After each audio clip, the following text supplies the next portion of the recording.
Don't think I ever felt as rough as this before.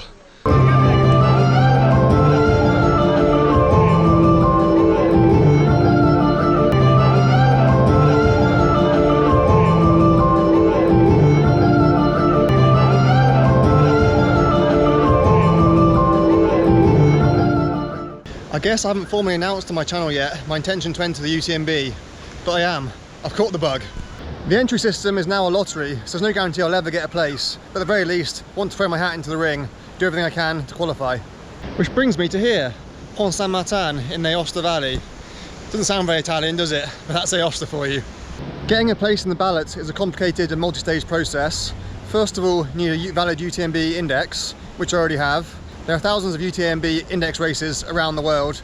Virtually every race I've entered has been a UTMB index race. So I've already got a UTMB index, which is kind of basically like a world ranking. And then you need to acquire stones. You win stones by completing UTMB World Series races. So those are different again from index races. They're another level above.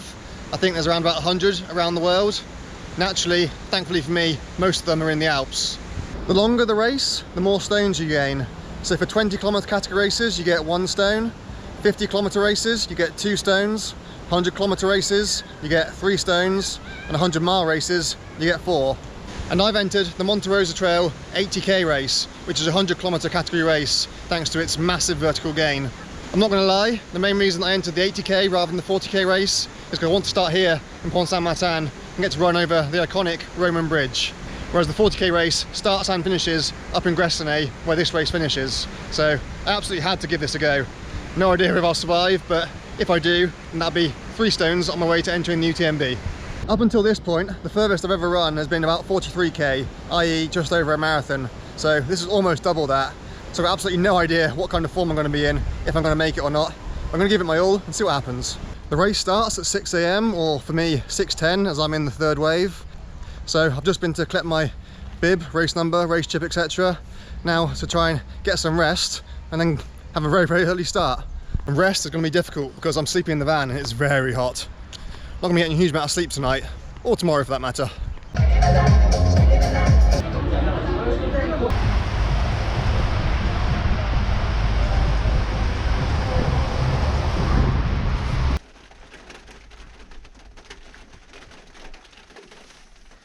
This is less than ideal. It's eased off a bit now, but it's a proper thunderstorm. Rain during the race is fine. Indeed, given that we're in a heat wave, it would have been quite refreshing, but rain before the start makes everything so much more difficult, especially when I'm living in a van trying to have breakfast and get ready in this tiny confined space. So yeah, not the best start to the day, and not surprisingly I've had virtually no sleep. It was 27 degrees in here when I started to go to bed, probably warmer than that after my body heated everything up. It's still 26 degrees now, even in the rain, so yeah. I'm really not very well prepared to go and run 82 kilometers.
I really need to fight the urge to run on sections like this. Every other trail race I've done, I've gone out hard, my legs have still been fresh, hit the wall around 20k. If I hit the wall around 20k, my 8k race, got no chance of finishing, so really having to force myself to go slow. It's a fine line though, because these first 25k on this race are the easiest, so you can't go too slow. Plus, want to make decent ground before the sun comes up.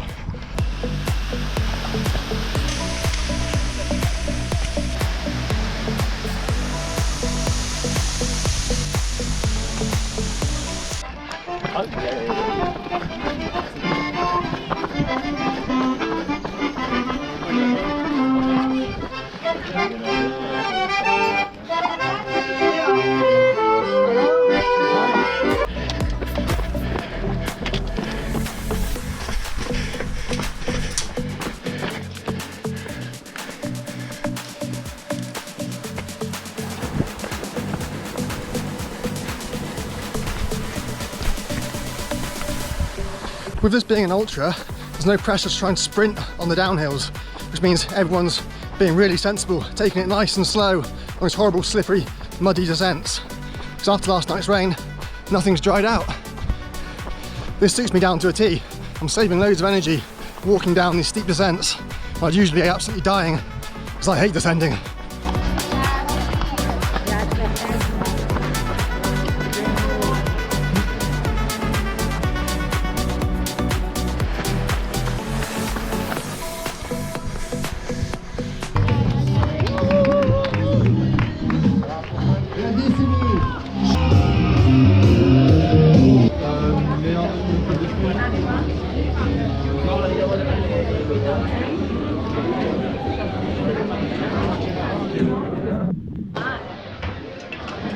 That was the first big aid station at Gabi, about 21 kilometers in, so I'm a quarter of the way through now, although that's the easy quarter done. It gets much harder from now on in. That's the first station where you can have assistance, although I'm running solo, so it makes no difference to me. Cut-off time for there is 11:30. I got there about 9:30, so well ahead of schedule, although there's a bit of a queue for the toilet, so I spent about half an hour there. But as I say, I've got plenty of time, so worth waiting and resting. It's usually around about here, between 20 and 25k where I hit the wall. So far, still feeling pretty good, so definitely doing a better job of pacing myself.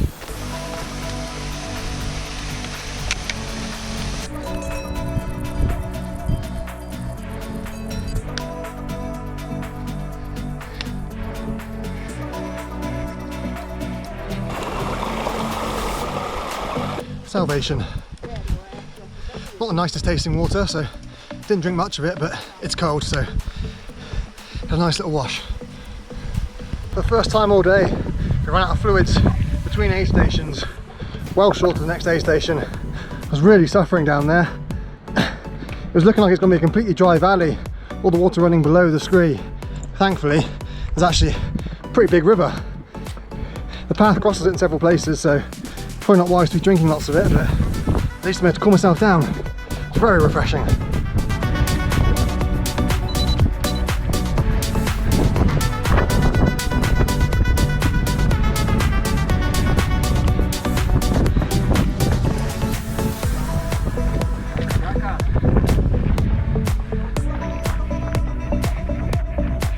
Well, isn't this pretty? Almost makes all that suffering back there worth it. God, I wish I could go for a swim in there right now. That water looks absolutely gorgeous.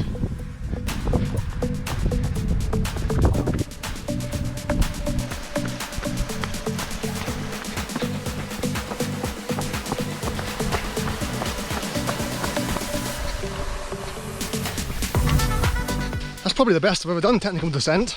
I mean, I wasn't flying down, but given how absolutely exhausted I was in that last climb, I was actually able to run most of it. It's kind of loamy underfoot, so even though it was really technical, especially with using poles, it's almost like you're skiing down. Loads of traction. Nearly at Bruce on now, the halfway point.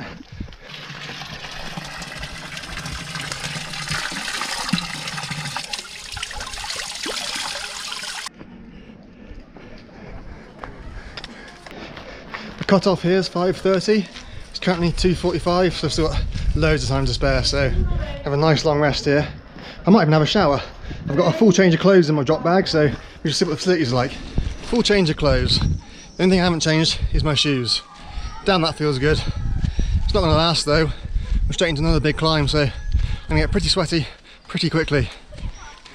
Hottest part of the day now. There's no showers, but there was a big sink that was low enough you could get your legs up into it to wash the mud off your shins and calves, so yeah. Not complete clean, but clean enough. No time for heroics now. Performed adequately on that first half, about 8.5 hours for just under a marathon. The second half, I don't care if on the final finish allow, as long as I finish, so it takes me 24 hours and 59 minutes, I'll take it. That gives me loads of time. Double what I did the first half would mean I'll be finishing in about 18 hours, so but quite a nice buffer. The secret that nobody likes to tell you about ultra running is, in actual fact, is mostly walking. Even the pros won't be running the whole thing on a course like this. Yeah, the first 25k or so, quite undulating. You can run good chunks of that, but the rest of the course is up, down, up, down, up, down. Huge climbs. it's just impossible to run it. So it's not about how fast you go, it's about how slow you don't go.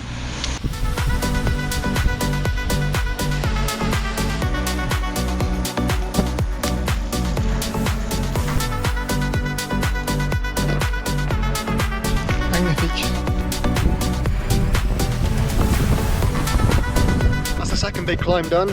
One more to go, but the next one we won't descend all the way down to the bottom again, so it's not quite as big. It's still steep, and it's actually the high point in the race, but in terms of vertical, we're over the hump now. Done the worst of it. Still a long way to go though.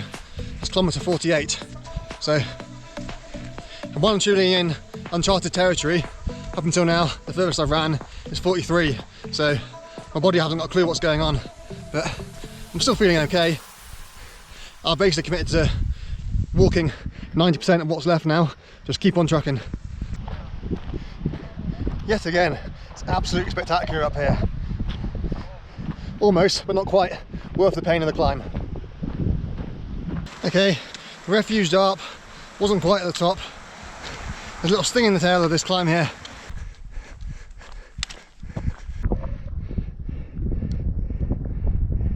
Not gonna lie, this part of the climb is brutal. Beautiful, but brutal. Especially as psychologically, you think it's over at the refuge. I guess it's my fault for not consulting the road book very closely.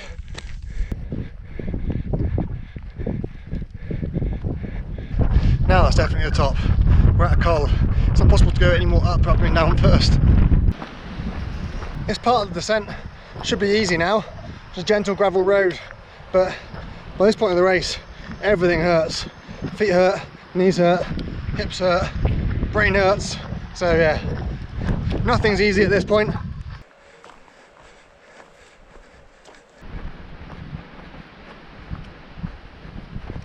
This is Champollic, the last major aid station before the finish. I think the cut-off time here is midnight. It's just gone 9 PM, so I'm around 3 hours ahead of the proverbial shepherd's crook. So I've still got plenty of buffer left, but this final section is going to be brutal. Again, it's only going to get harder from here, and it's going to get dark. So you can't need to make a decision here. Are you giving up, or are you going over? Because once you commit to going over the mountain, the easiest way is to keep going, regardless of whether you're going to make the time or not. So yeah, have a good rest, and well, see how it goes.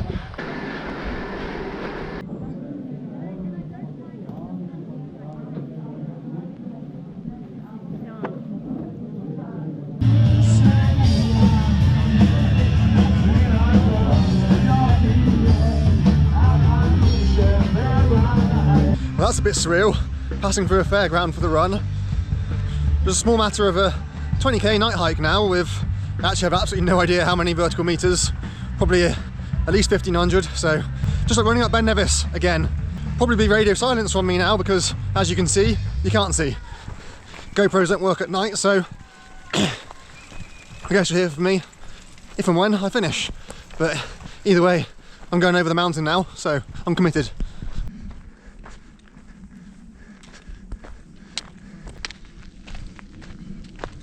That climb went on and on and on.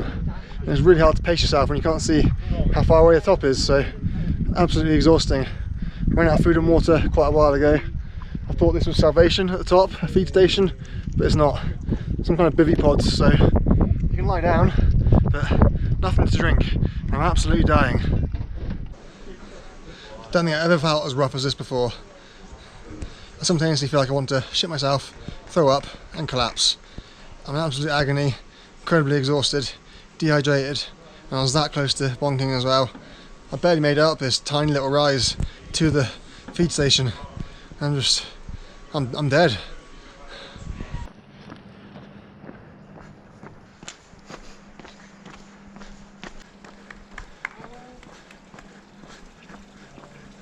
This is Gressoney La Trinity. In theory, the finish line is just a couple of K down the road, but they can't let you have that. That'd be far too easy. Instead, we'll go up and round and down, another 300 metres or so of vertical, another 7 or 8K first. So I think it's around about 3 AM now. So I've still got 4 hours to finish, but yeah, My feet are absolutely destroyed. I can barely walk. It's gonna be 7 or 8k of absolute agony.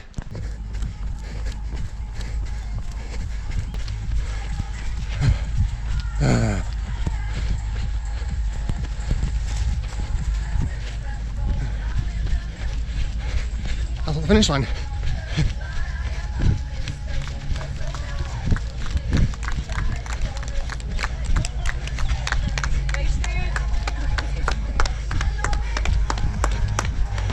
That's the finish line.